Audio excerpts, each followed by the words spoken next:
Ang Indiana Pacers ay hindi naglaro sa NBA Finals mula noong 2000 nang pinangunahan ni Reggie Miller ang organization.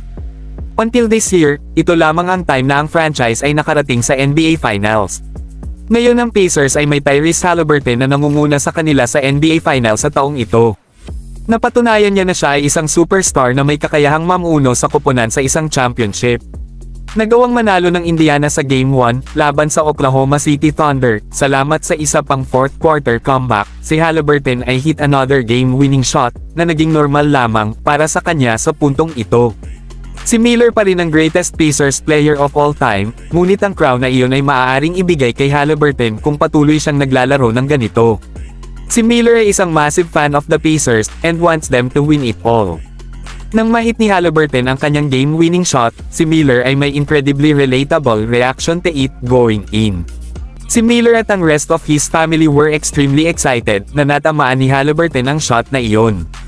Ngayon, ang Pacers ay up sa 1-0 para sa fourth straight series in the playoffs. Si Haliburton ay kailangang patuloy na maglaro ng maayos kung ang Indiana ay makakakuha ng kanilang unang championship sa kanilang NBA history.